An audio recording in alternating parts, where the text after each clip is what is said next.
A paz do Senhor a todos os nossos amados irmãos. Queremos aqui louvar e engrandecer o nome do Senhor Jesus pela vida de cada um dos nossos amados irmãos que estão conosco, não é?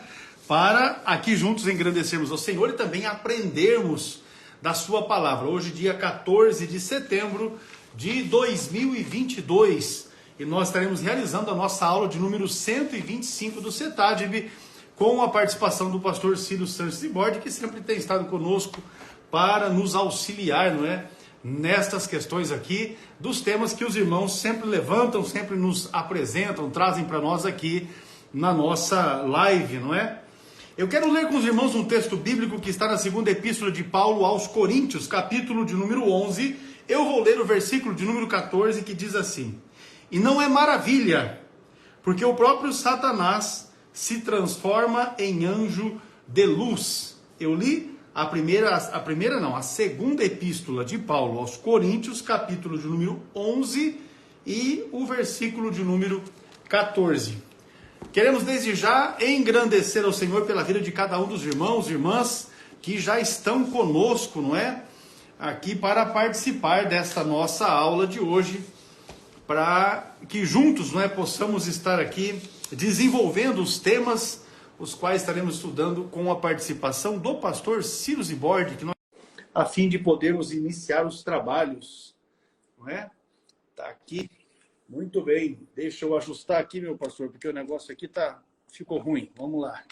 Vamos ajustar e vamos ajustar e vamos ajustar. Acho que agora vai ficar melhor. Pronto. Paz do Senhor, pastor Ciro, tudo certinho, meu jovem? O senhor, tudo bem? Tudo jóia. Na bênção.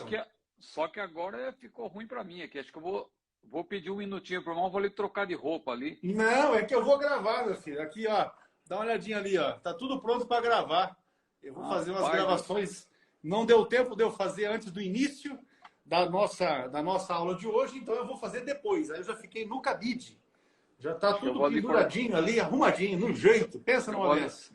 Vou ali pôr uma gravata ali, não deu tempo. Cara. A hora que eu vi, o irmão já me chamou. Eu ia correr então, ali, porque eu cheguei agora há pouco, né? Mas tá tudo certo, fique em paz. Se o irmão me der uns minutinhos, eu vou ali colocar. Até parece. Até parece, rapaz. Eu tô naquela do pregador que colocou o paletó assim na cadeira e falou: vai aí, o paletó, pregue aí. Para ficar adequado na gravação, né? Não, pode ficar em paz. Pois bem, pastor, a nossa aula de hoje era para ter acontecido na quarta-feira que passou. Porém, na quarta-feira que passou, eu estava num sítio e o sinal da internet lá estava precário. Eu achei que a gente conseguiria fazer a transmissão, porém não tinha tempo hábil de eu me deslocar para estar aqui nos estúdios do CETADB para podermos fazer a aula. Por isso, nós tivemos que, em cima da hora, remarcar esta aula a número 125 para hoje. Mas, graças a Deus, estamos aqui com vida, com saúde e Jesus no barco. O povo entendeu porque era feriado, teve muitas manifestações, o povo acho que não estava muito... Talvez o número ia ser menor, né? Ia ser resumido. Tá ótimo, mas... Não é por isso. O caso foi justamente esse. Nós não tinha tempo hábil para que eu pudesse me deslocar. E aí a gente achou melhor não realizar, não é? Não realizar naquele momento e deixar para hoje. Mas nós vamos prosseguir, não é, com a pauta que nós havíamos já divulgado. E são temas aqui bastante envolventes, não é? Eu quero aqui aproveitar, pastor. Pode falar. Né? Diversos, bem diversos. Assim, de vários níveis, né? Vamos dizer assim. Com certeza. E de temas também, né? Os temas são bastante variados, diversos. Né? De fato. Mas vamos lá. Tá chegando bem aí, pastor Egson? Tá sim, pastor. Tranquilo. Pode ficar em paz que... voz tá boa, o áudio tá bom. A turma da torcida e do vizinho não vai atrapalhar, pode ficar tranquilo. Hoje o negócio vai ser fácil aí. Hoje o negócio vai ser fácil por aí, então vai estar tranquilo. Mas o pessoal aqui é complicado. Acho que se disputar um jogo de várzea, eles comemoram como se fosse Copa do Mundo, viu? Então é difícil. Eu sei como é que é. Eu sei como é que é. Pois vamos lá então. Pastor, o nosso irmão Roberto, ele pergunta se o diabo foi anjo de luz e um músico regente. Eu, no início aqui, li o texto, não é? O pastor Gil Monteiro está com a gente aí. Pastor Gil, seja muito bem-vindo. Deus abençoe. Pastor Gil Monteiro é filho do nosso amigo, pastor Antônio Gilberto, não é? Que benção. Vamos lá. Eu li o texto da segunda epístola de Paulo aos Coríntios, capítulo 11, e o versículo 14. Não li o texto de Ezequiel 28, versículos 13 e 15, nem Isaías, capítulo 14, versículo 12 a 15. Deixei quieto aqui, porque às vezes os irmãos pensam que a gente combina os negócios, né? A gente combina as respostas e tal, mas na verdade não tem nada combinado, né? Aqui é assim, ó, é tomar lá da cá.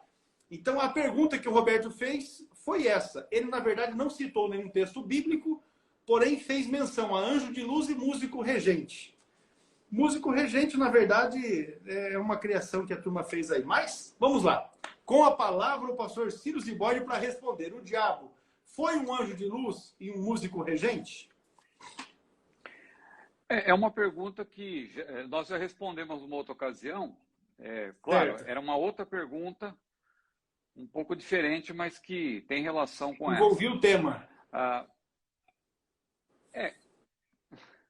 Que o diabo não foi criado diabo, isso aí é claro, né? Porque Deus não é o autor do mal, o mal moral, né?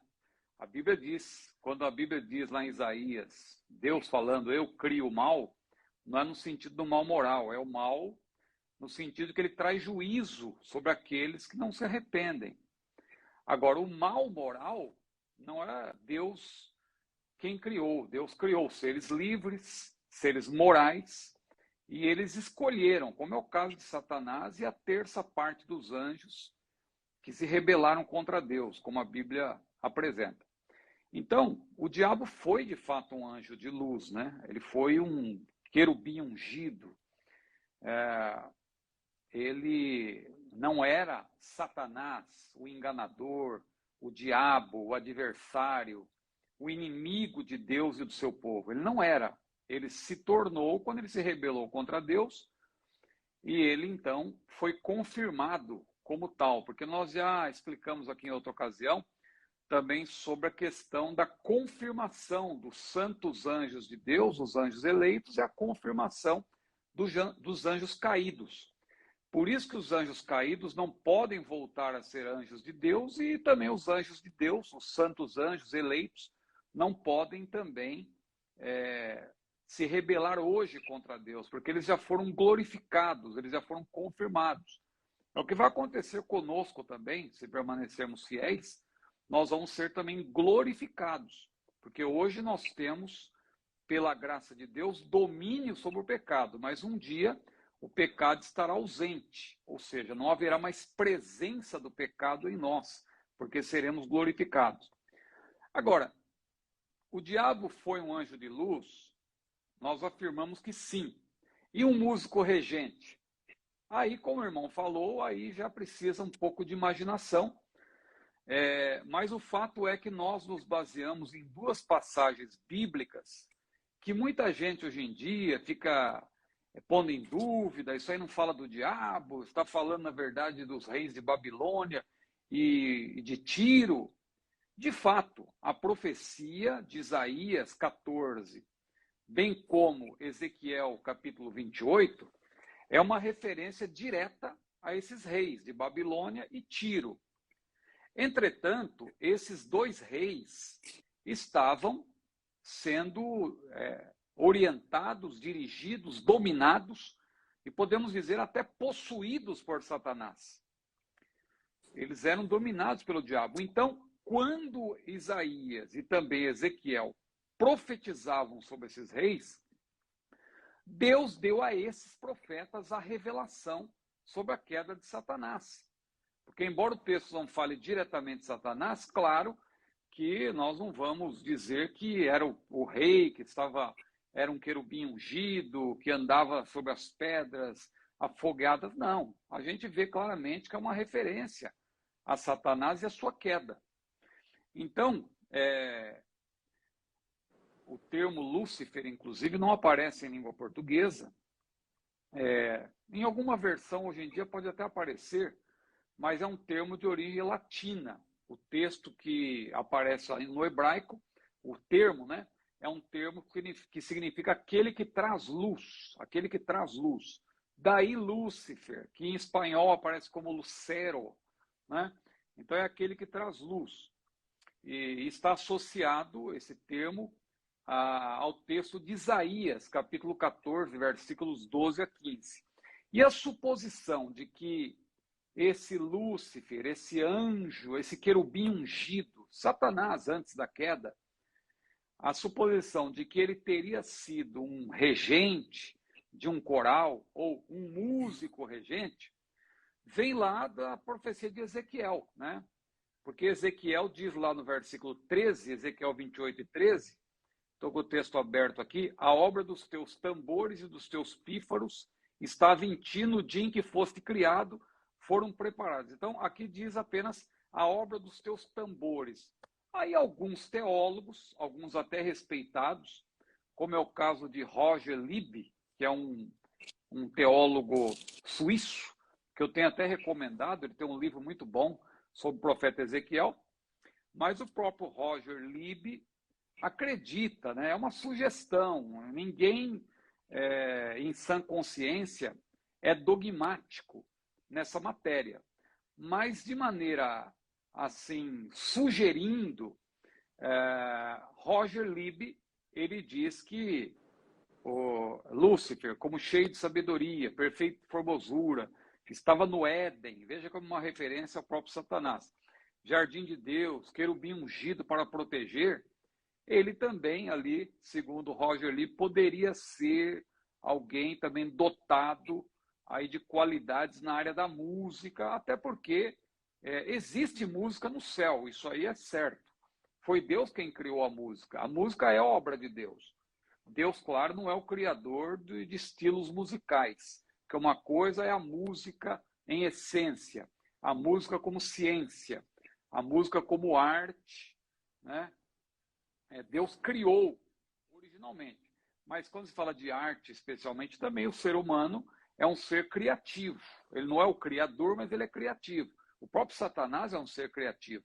Então aí vem os estilos musicais, né? É como aquele exemplo que a gente costuma dar até comparando, fazendo uma analogia, uma comparação com o alfabeto. O alfabeto tem as suas letras, A, B, C, D. Aí um servo de Deus pode escrever uma letra, fazer um livro falando de Deus, falando da sua palavra. Só que um satanista vai usar as mesmas letras do alfabeto para exaltar o diabo. Então, com as mesmas letras do alfabeto, nós podemos fazer letras que agradam a Deus, que louvam a Deus, ou letras que enalteçam o mal. Então, da mesma forma, a música, embora ela seja originalmente divina, e ela vai permanecer no céu, com as notas musicais, com os espaços, etc., aquele que é dominado pelo diabo também pode fazer uma composição, pode formar um tipo de música que não serve para o louvor do Senhor e está atrelado aí a estilos. Eu gosto até do termo estilo, que é mais amplo, porque quando a gente fala apenas de melodia, harmonia e ritmo, fica restrito à música, mas quando a gente fala de estilo musical, aí tem tem uma roupa, um comportamento, tudo ligado, né? Por exemplo, quando se fala do estilo funk, o estilo rock and roll, o estilo heavy metal, é um estilo. Tudo aquilo você vê que não tem nada que ver com o evangelho. Mas eu acabei fugindo um pouco aqui, mas por causa dessa questão de que Lúcifer supõe-se, né, que ele estaria ligado à música, até porque Deus criou a música. Então, como diz que ele ali fala da obra dos teus tambores e dos teus pífaros estava em ti, então aí alguns autores creem que ele era aquele que estava ligado à música. Não diz, claro, que ele era um regente, que ele era um maestro no céu, mas aí já por conta da imaginação de muitos, né? Com certeza. E a turma tem uma mente muito fértil, né? Meu Pois Deus. é. Vamos avançar.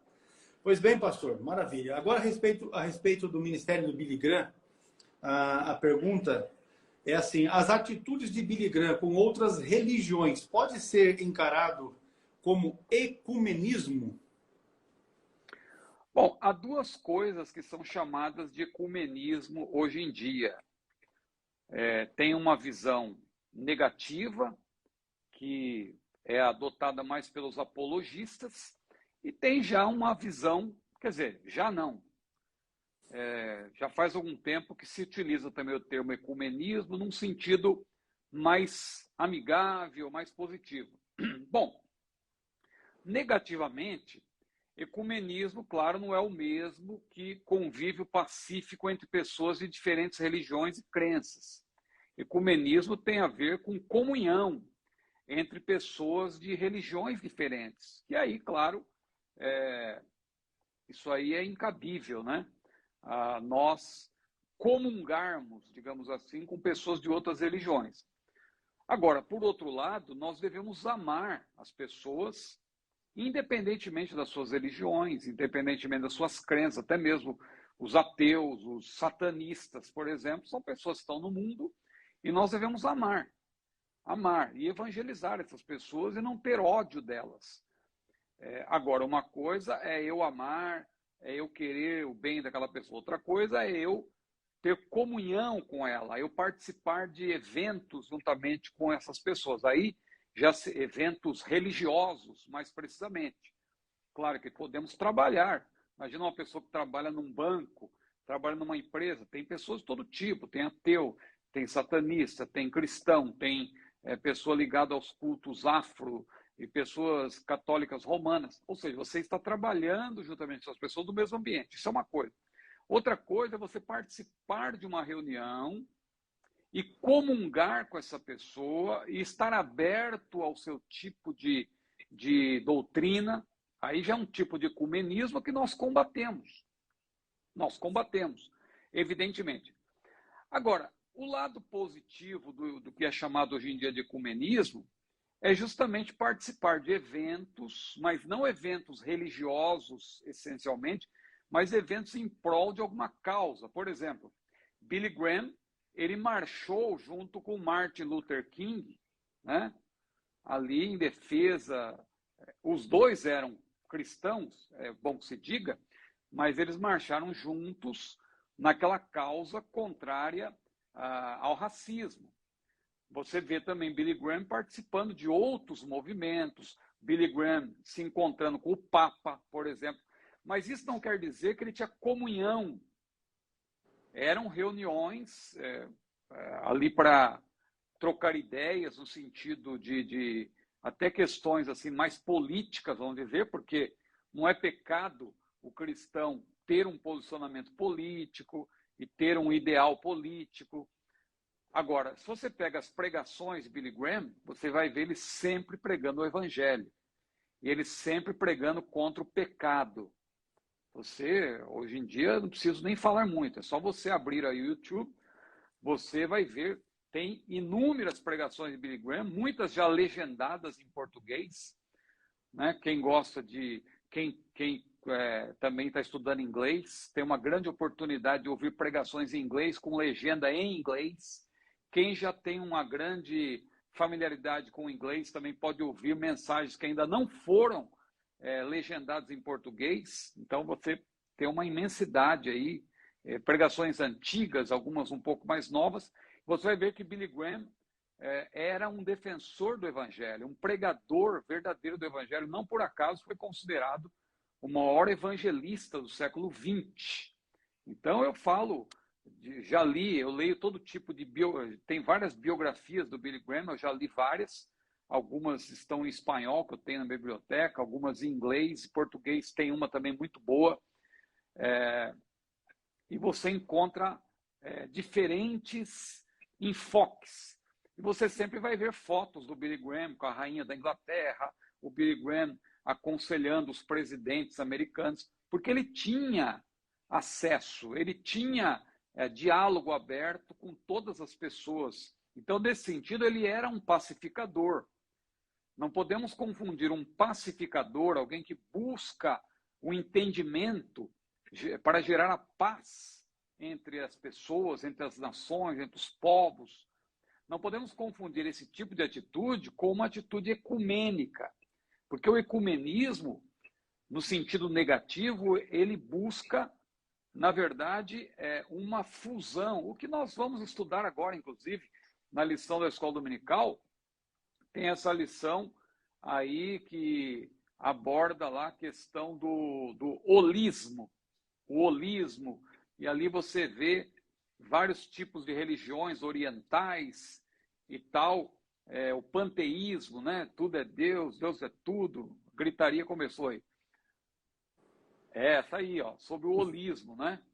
Está invertido aqui, mas é essa. O holismo, para quem não sabe, vem do termo grego holos, né, que aparece na Bíblia. Quando Jesus disse, por exemplo, se o teu corpo, se os teus olhos, né, se a luz do teu corpo, que são os teus olhos, forem trevas, todo o teu corpo estará em trevas. Esse todo aí no grego é justamente o termo holos, né, que quer dizer todo, integral. Então, esse falso evangelho holista, que é um outro termo, né? Quando se fala de espiritualidade holística, é um outro nome para a nova era. A nova era e a velha mentira. Quando a gente fala de nova era, teosofia e também a própria o próprio panteísmo, essa ideia de que Deus é tudo, tudo é Deus, Deus está em todo lugar, tudo isso tem a ver com o holismo, o ser humano integral, e vamos unir o que é bom de cada religião. Então, esse tipo de coisa também tem a ver com o ecumenismo, no sentido negativo. Agora, Billy Graham não defendia isso. Billy Graham era um pacificador. Por isso você vai ver ele em fotos com o Papa, você vai ver ele em fotos com líderes até de outras religiões. Ele tinha encontros com políticos importantes, líderes de nações.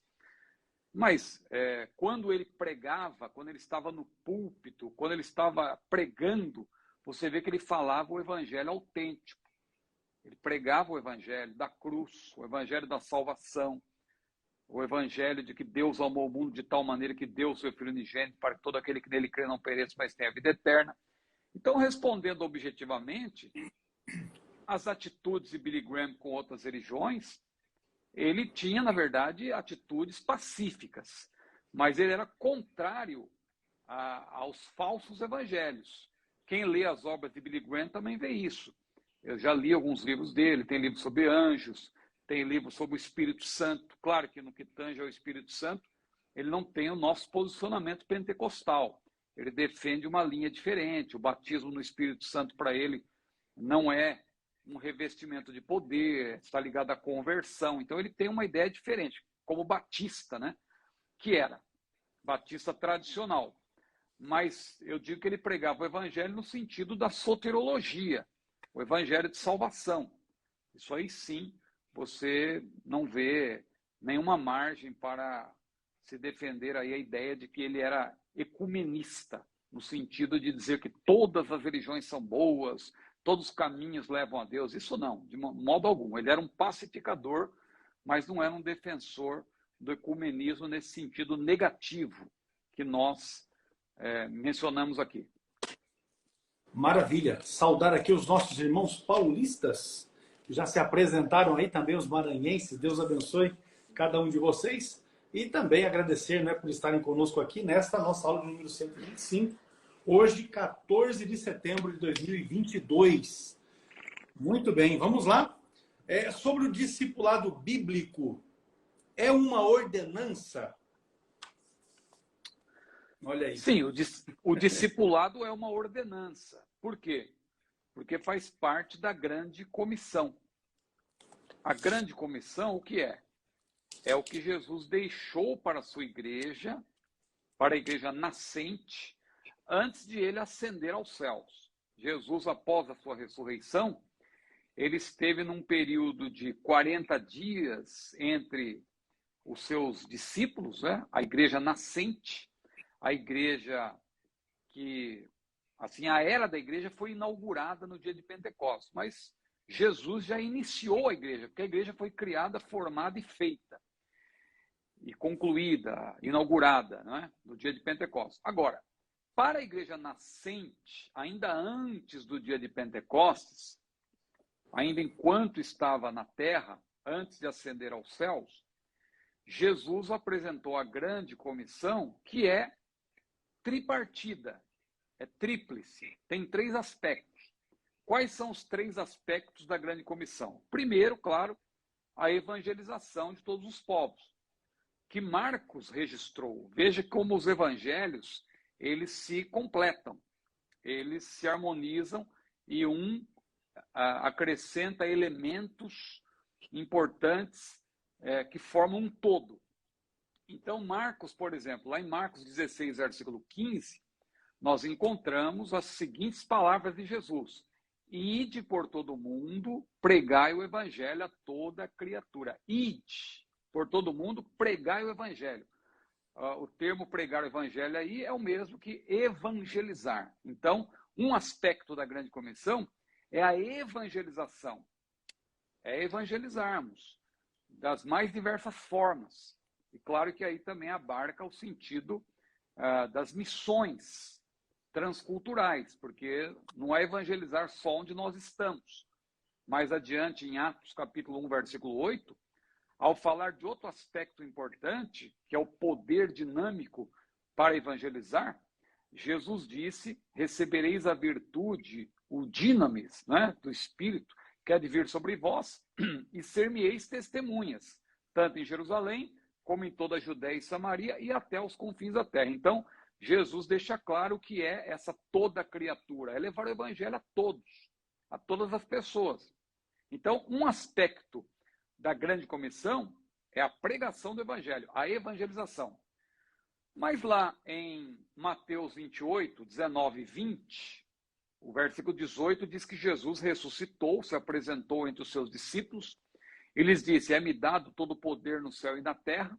Aí ele continua dizendo: portanto, ide, ensinai. Na língua portuguesa, na nossa versão corrigida de Almeida, o verbo está no imperativo: ensinai todas as nações, batizando-as em nome do Pai, do Filho e do Espírito Santo. Diz ainda o versículo 20, e eis que estou convosco todos os dias até a consumação dos séculos.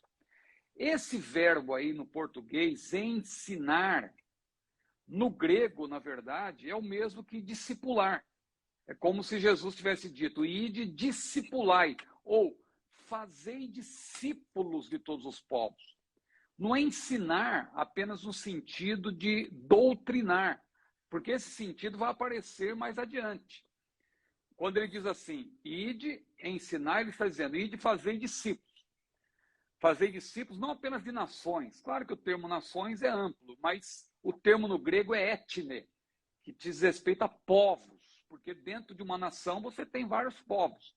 Então, na verdade, não é para ensinar apenas as nações, mas os povos, cada povo deve ser ensinado. Fazer discípulos de todos os povos, aí vem ensinando-os. Aí, quando vem o verbo ensinar de novo, quem está lendo só na língua portuguesa pode achar que é redundante. Ora, se já diz ensinai, por que diz ensinando-as de novo? Já não tinha dito que é para ensinar? Só que no grego são 2 verbos. O primeiro verbo é fazer discípulos. O segundo verbo, ensinando-as a guardar, é no sentido de doutrinar. Doutrinar continuamente. Por isso que nós temos escola dominical, por isso que nós temos culto de doutrina. Tem gente que reclama disso, mas é necessário doutrinar continuamente. Isso é doutrinar. Então aí você vê um outro aspecto. Então você tem, a gente pode dizer até que tem 4 aspectos, né? Porque tem o batismo também, mas o batismo a gente deixa junto com o fazer discípulos. Então os 3 aspectos seriam evangelizar, fazer discípulos, porque fazer discípulos é mais que evangelizar. Evangelizar é você apresentar o evangelho, as boas novas de salvação. Fazer discípulos é o que Jesus fez, é treinar. Jesus treinou aqueles que andavam com ele, treinou, e treinamento por meio do exemplo, não é só por meio da fala, exemplo. Jesus disse, que era para eles seguir o seu exemplo. Eu vos dei o exemplo, João 13, versículo 15. Eu vos dei o exemplo, né, para que eles fizessem também o que ele fez, para que eles agissem da mesma maneira. Então, o primeiro aspecto é evangelizar. O segundo aspecto é discipular, fazer discípulos. E o terceiro aspecto, doutrinar continuamente, ensinar no sentido de doutrinar, de sempre estar falando das doutrinas, enfatizando, como a gente faz. E a gente até repete. E Paulo também disse, eu não me canso de vos escrever as mesmas coisas, porque é segurança para vós. Ou seja, é o doutrinamento contínuo. Tem igrejas que adotam aí um método do discipulado contínuo. É uma leve distorção da verdade, porque Jesus não mandou discipular as mesmas pessoas continuamente. Jesus mandou formar discípulos. À medida que os discípulos são formados, aí eles devem ser doutrinados, porque discípulo é uma coisa inicial. A pessoa se torna discípulo. É o leitinho, né? É o leitinho, como o autor de Hebreus falou. Olha, eu queria já ensinar coisas mais profundas, mas vocês não evoluíram. Eu tenho que tornar a dizer as mesmas coisas, tenho que voltar aos rudimentos, porque eles não cresceram. Então, fazer discípulo é você ensinar os pontos elementares para a pessoa, para ela ter uma firmeza naquilo que ela está obedecendo. Só que depois você tem que acrescentar em cima disso. Então é nesse sentido que Jesus falou, doutrinando-as continuamente. Então, respondendo a pergunta agora objetivamente, sobre o discipulado, é bíblico, sem dúvida nenhuma. É uma ordenança, porque faz parte da grande comissão que envolve 3 aspectos. A evangelização propriamente dita, o fazer discípulos, o discipulado, e o doutrinamento contínuo. Esses 3 aspectos fazem parte da grande comissão. Muito bem. Eu até hoje, ainda antes aqui um pouquinho da nossa live, eu fiz um comentário, não é, a respeito de uma postagem que um irmão fez, dizendo que ele ensina a Bíblia, ele não ensina a religião, no sentido de que ele não está ensinando nada ligado a uma denominação. Aí eu disse para ele que isso acaba sendo um problema, porque se ele não tem uma origem doutrinária, ele pode divagar a respeito de temas que são imprescindíveis. Por exemplo, salvação. Meu Deus, se você não tiver uma orientação doutrinária a respeito de salvação, vai ser uma miscelânea sem tamanho, né? Eu fiz o comentário, mas ele não gostou. Eu já confesso que ele não gostou. Tá cheio de isentões por aí, né? Não, mas é que eu aprendi, pastor Ciro, que o muro é do diabo, então não tem como ficar em cima do muro, tem que ter posição. Né? Mas vamos lá. Pois é. Esse negócio o crente não é nem de direita nem de esquerda. Não, é de direita. Eu penso diferente, porque você tem que adotar uma posição, né? Com certeza. Então, no campo da fé também é a mesma coisa. Se você ficar, não, eu não sou nem dessa nem daquela denominação, não sou nem calvinista nem arminiano. Claro que você pode dizer isso no sentido de enfatizar a Bíblia. Mas não tem como você negar que nós temos uma linha histórica, né? Assembleia de Deus, vamos falar da Assembleia de Deus. A Assembleia de Deus não é uma seita que surgiu agora, não. Nós temos uma história, e a nossa história se confunde com a própria história do cristianismo, porque nós que somos pentecostais, nós cremos que derivamos as nossas doutrinas da própria Bíblia. Então, nós cremos que a igreja já nasceu pentecostal. Não é que foi uma seita que surgiu agora, no início do século XX, e é uma novidade. Não. É uma novidade no sentido de que é um reavivamento da fé pentecostal, mas não é que é uma criação nova. E então nós temos uma linha histórica.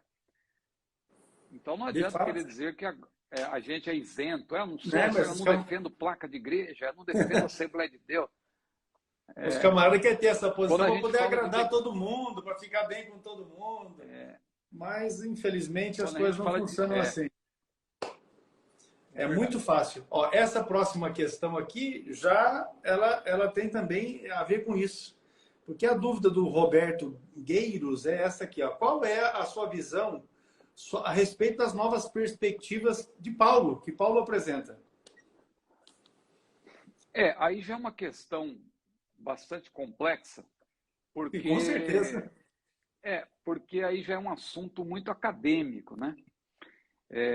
A gente tem assuntos que às vezes, não que o nosso público não tenha condição de compreender, claro que tem, mas o nosso público é um público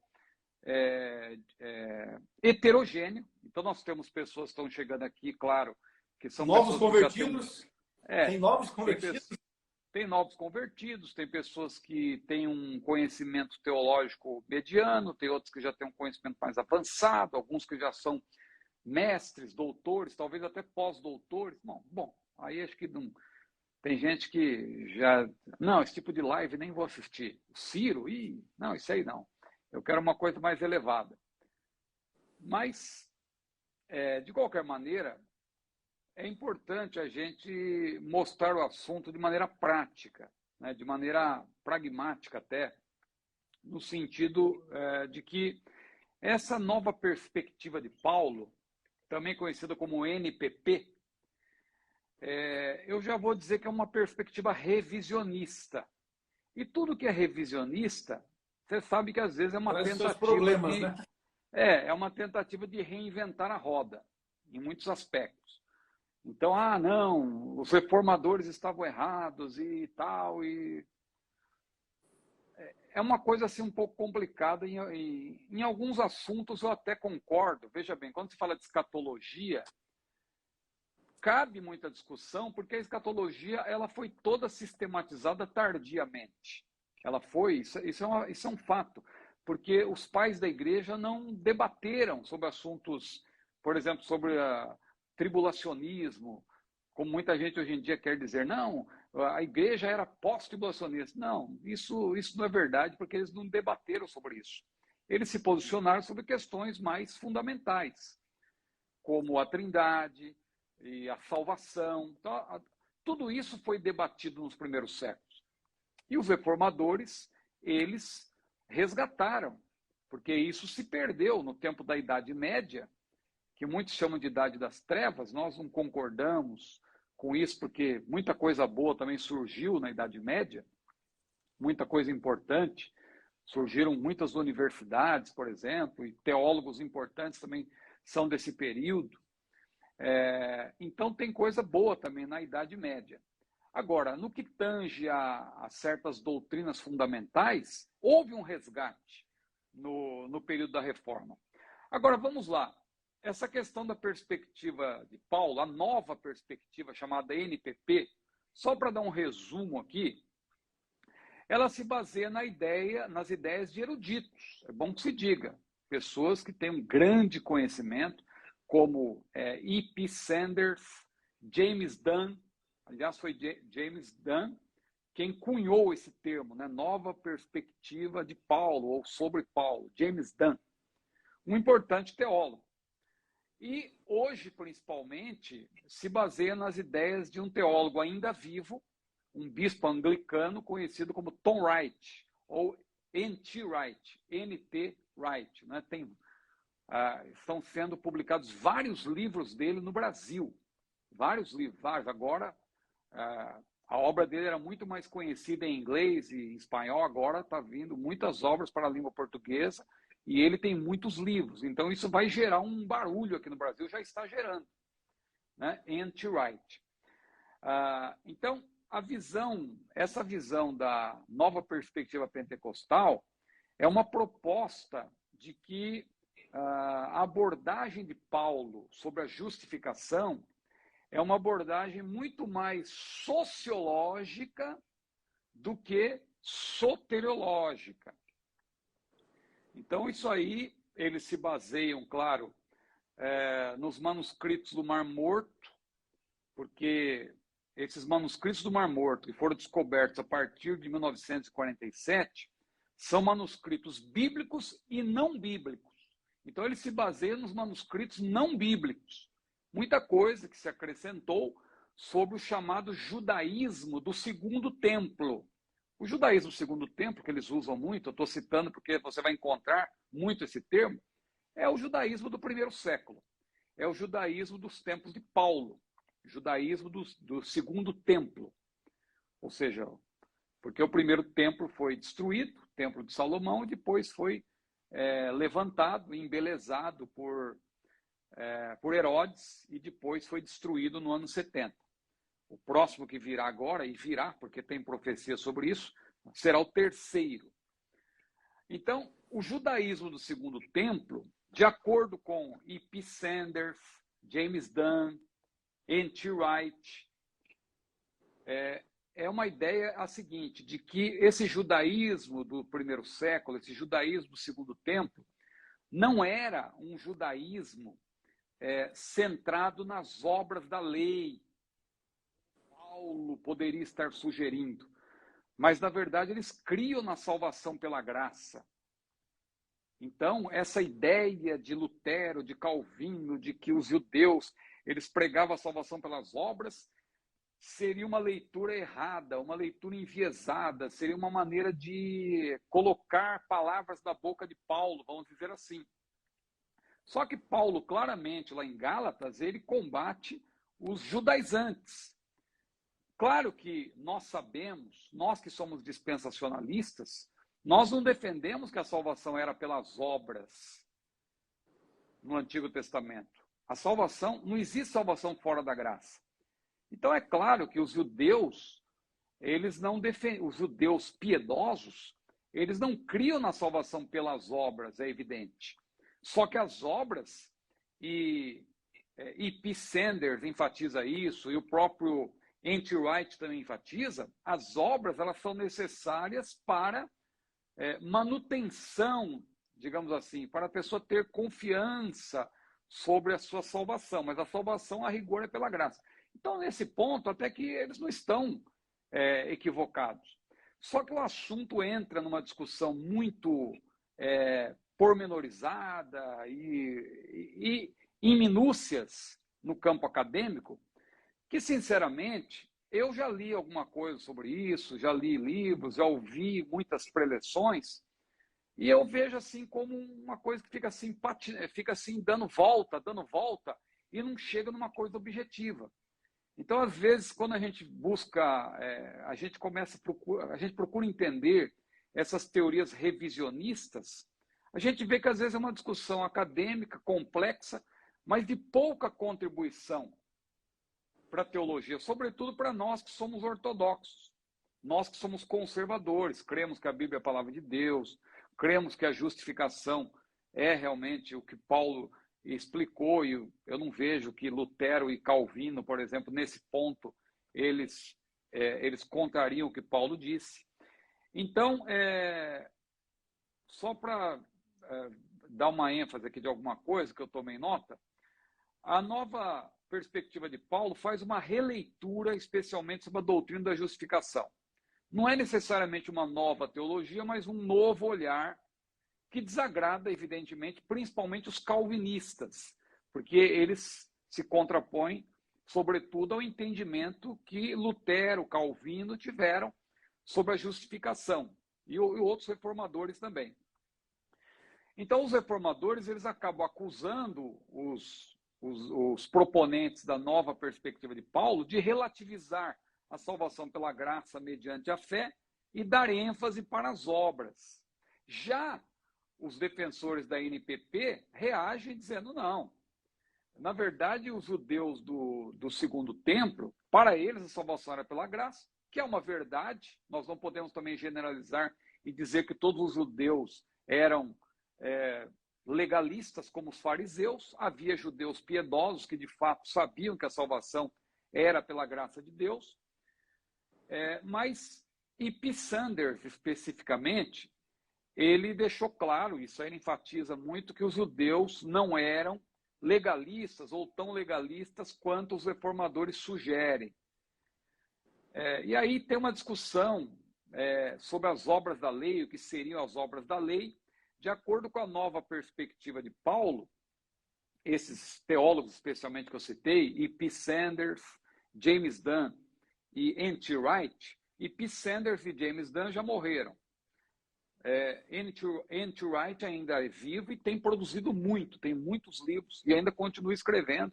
E se você entrar no YouTube, você vai ver ele dando entrevista, falando sobre vários assuntos. A minha divergência principal com ele é no campo da escatologia.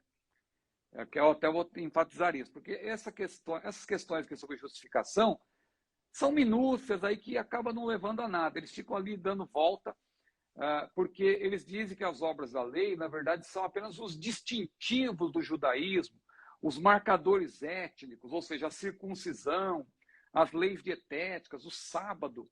Só que, na verdade, a lei era importante também para aqueles que eram salvos pela graça.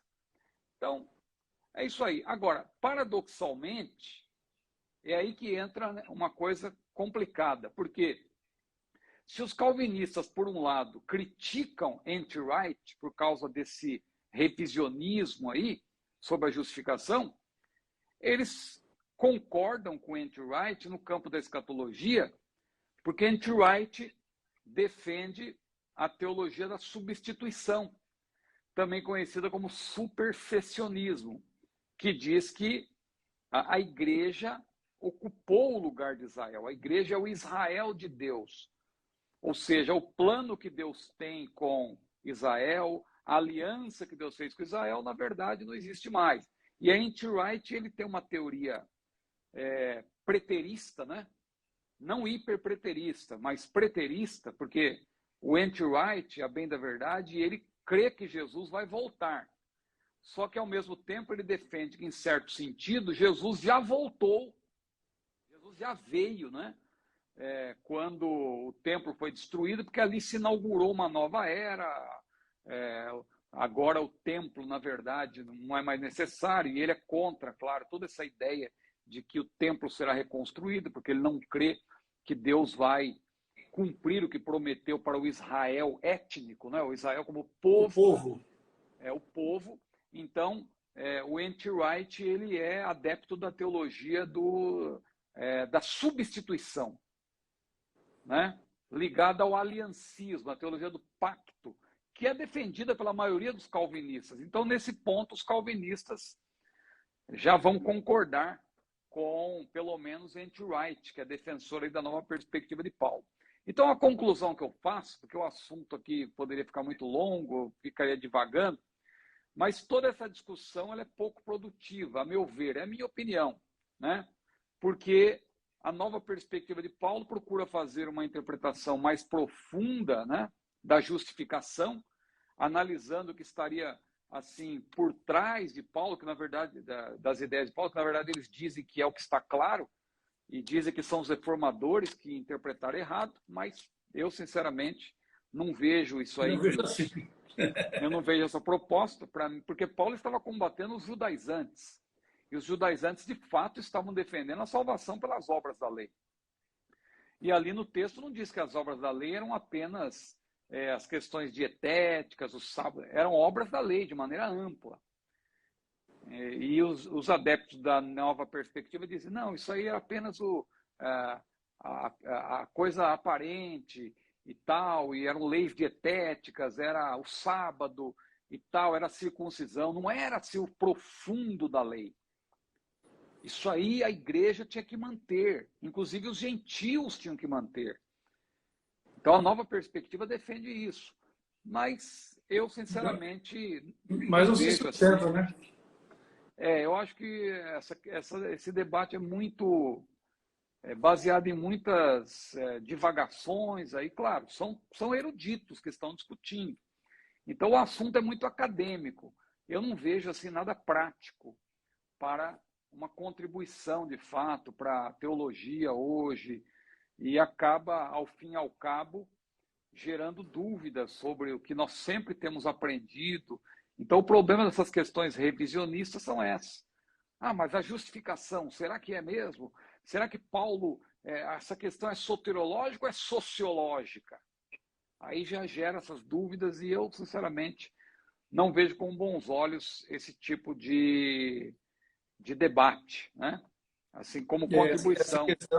Essa questão não vai se firmar, pastor, na minha modesta maneira de compreender isso, e vejo pelo simples fato de que, em determinado momento, Paulo se encontrou com Pedro e viu em Pedro uma atitude reprovável, inclusive justamente a isso, chamou o Pedro para o canto e falou: meu irmão, que negócio que é esse? Pois é.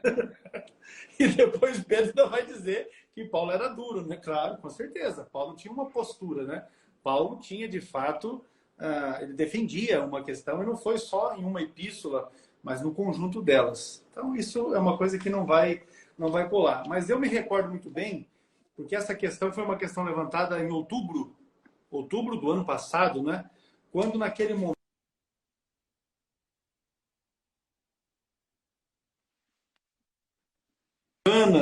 e aí por isso que essa questão surgiu, inclusive levantado pelo irmão que fez a questão aqui, o Roberto Guedes, que ele levantou questões dessa natureza em diversas das nossas lives, né?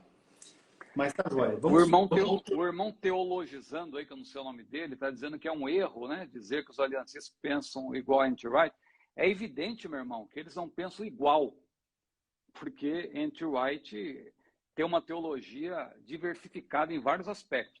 Mas nesse ponto da teologia da substituição, eu afirmo com toda certeza que é a mesma ideia do aliancismo, a teologia do pacto, que o irmão que usa um nome aí teologizando, deve entender um pouco de teologia, o irmão sabe que a teologia do pacto defende justamente a teologia da substituição. Porque nós, dispensacionalistas, defendemos que Deus tem um plano com a igreja e um plano com Israel. Os aliancistas, a teologia do pacto, né, defende justamente que a igreja é o Israel de Deus. E N.T. Wright pensa exatamente isso. E eu falo com conhecimento de causa porque eu li.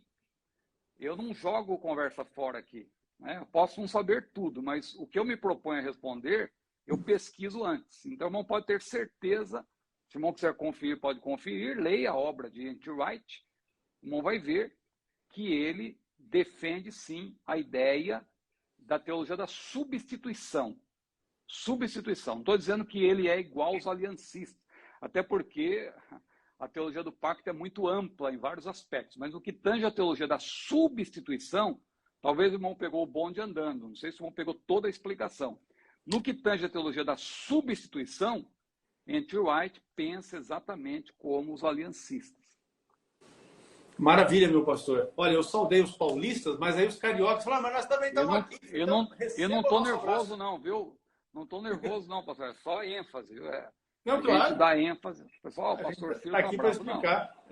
É a ênfase.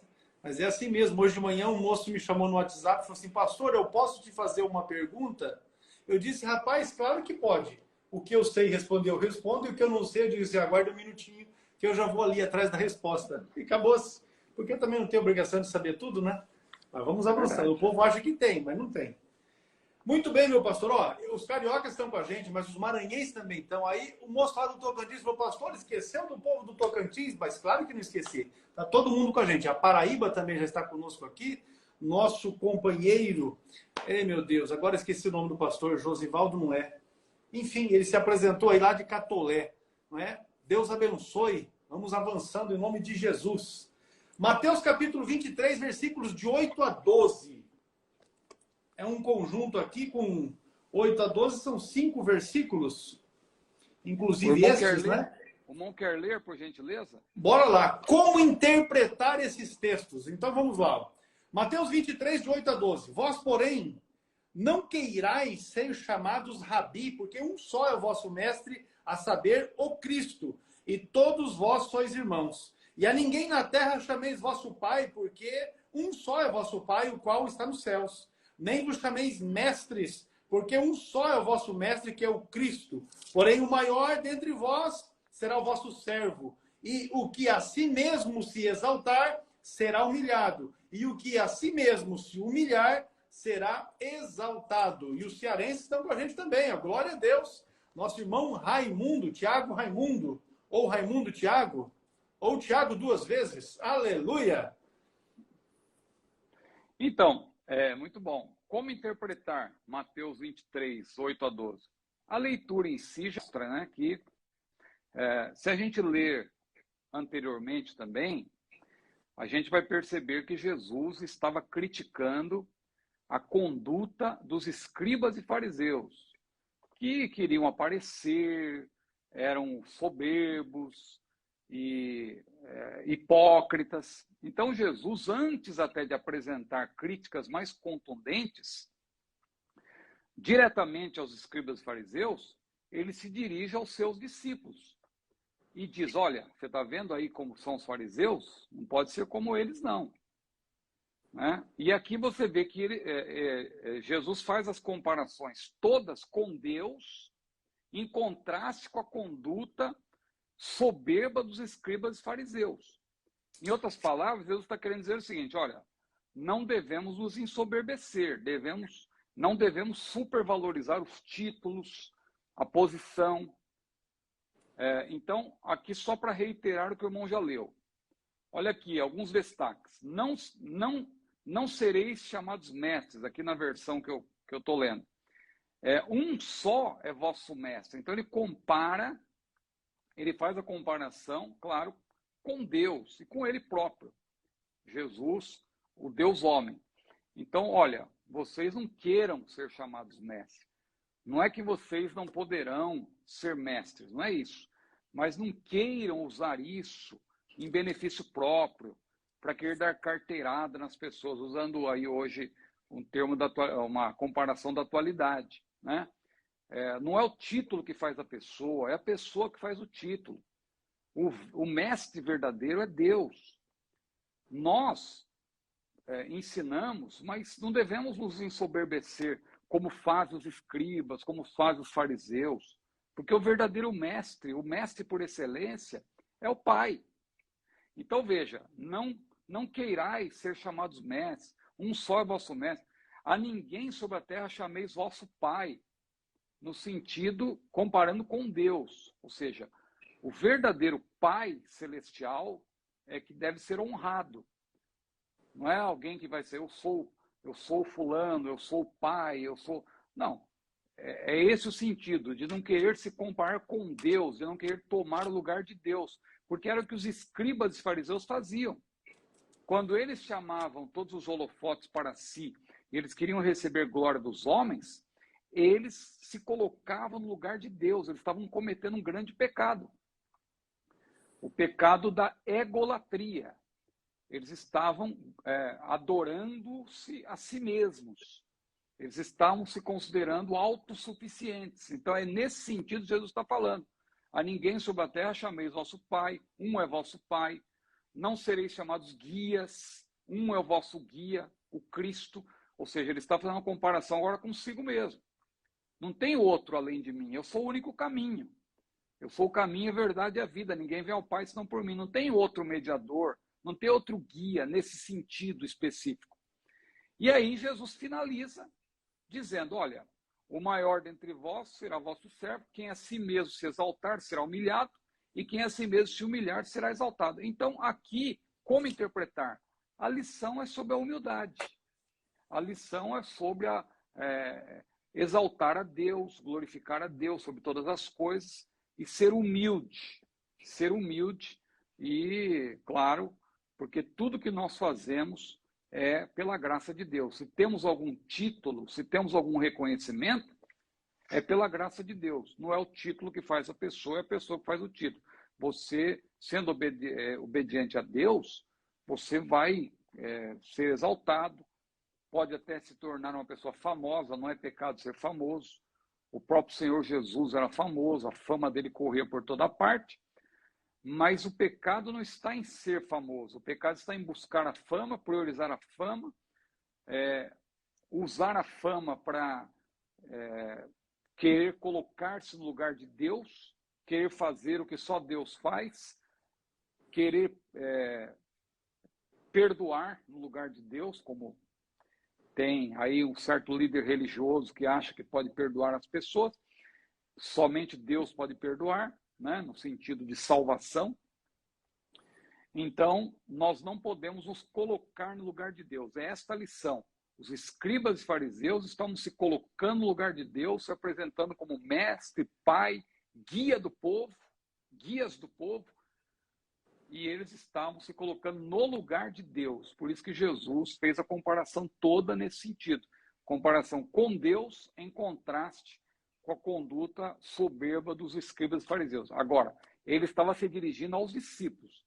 Logo em seguida, ele começa a se dirigir diretamente aos escribas e fariseus e ele os ataca e diz: ai de vós, hipócritas, a limpais o exterior do prato e do copo, mas o interior está cheio de rapina e de iniquidade, e assim por diante. Então, a lição aí, sobretudo, é uma lição de humildade. Muito bem.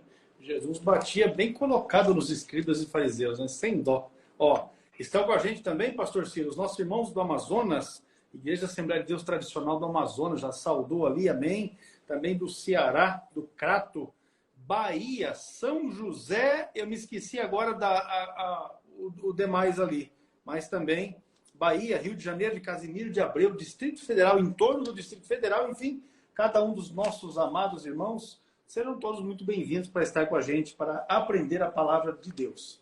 Para encerrar então aqui, meu pastor, o César, ele pergunta se há contradição nos textos de Atos dos Apóstolos, capítulo 9, versículo 7, capítulo 22, versículo 9 e capítulo 26, versículo 13.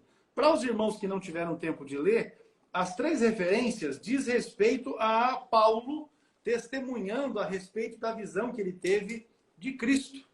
Não é? Os três textos trazem informações a respeito disso. E nós vamos encerrar a nossa aula de hoje com essa questão aí. Há contradição, uma vez que os três versículos trazem informações que em algum momento divergem? Olha, pelo tempo que nós temos à disposição, eu vou recomendar um livro de minha modesta autoria, que é Paulo, Príncipe dos Pregadores, da série Pregadores da Bíblia. Lá eu explico detalhadamente. Agora, o que é importante aqui para entender essa questão é o seguinte: em Atos capítulo 9, quem está narrando é Lucas. Lucas, o autor do livro, está narrando o que aconteceu com Paulo. Em Atos, capítulos 22 e 26, Paulo está falando do que aconteceu quando ele se converteu. Então, aí já você tem uma primeira diferença para você entender. Lucas narrando e Paulo testemunhando, falando o que aconteceu com ele. Irmão Ciro, então quer dizer que, nesse caso, tem uma contradição? Não foi Lucas que escreveu? Lucas não podia ter ajeitado isso aí? Bom, primeiro, Lucas não ajeitaria nada, porque ele escreveu sobre a inspiração do Espírito Santo. Segundo, não tem contradição, só tem diferença na abordagem. Então, por exemplo, quando Lucas narra, no capítulo 9, ele diz que os companheiros de Paulo ouviram a voz, mas não viram ninguém. Então, preste atenção. Os companheiros de Paulo, quando Jesus se apresentou a Paulo, eles ouviram a voz. Agora, ouvir aí, se você fizer uma exegese, se você procurar entender o sentido do texto no grego, você vai ver que não é ouvir no sentido de entender. É ouvir, por exemplo, se aparecer um camarada, um chinês aqui na minha frente falando em chinês, e um monte de ruído também junto, tal, e gente tocando tambores, e a torcida do Flamengo gritando gol e tal, eu vou ouvir. O chinês está falando, eu não sei chinês, além disso tem ruído, tem a torcida do Flamengo gritando, eu estou ouvindo. Eu estou ouvindo. Então, você percebeu o sentido de ouvir? Outra coisa, não viram ninguém. O que é ninguém? A palavra ninguém significa nenhuma pessoa. Eles não viram nenhuma pessoa falando com Paulo. Não viram pessoa. Agora, quando você vai para Atos 22 e Atos 26, Paulo narrando, Paulo falando, e Lucas registrou, Paulo diz que os seus companheiros não ouviram a voz. Irmão, você olha aí a contradição, porque Lucas falou que eles ouviram, só que é aí que está. Se você fizer uma exegese, qual é o sentido no grego? Ouvir aqui agora é no sentido de entender, tanto que na versão atualizada já diz justamente que eles não entenderam, né? Os companheiros de Paulo não entenderam a voz. É o exemplo que eu dei. Se um chinês está falando aqui na minha frente, e um monte de barulho junto, eu já não sei chinês, aí um monte de barulho, a torcida do Flamengo gritando gol e tal. Eu estou ouvindo, mas não estou entendendo nada. Então, no sentido de entender, os companheiros de Paulo não entenderam. Aí Paulo diz que eles viram. Viram o quê? viram a luz. Não diz que eles viram a pessoa que estava falando com Paulo. Então, veja, eles continuam não vendo ninguém.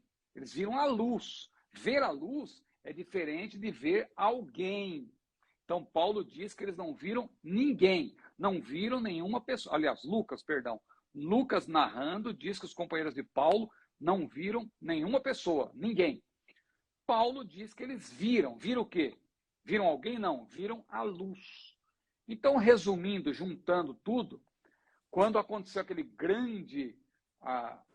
aquela grande manifestação de Jesus a Paulo, aí é um exemplo até, inclusive, do arrebatamento.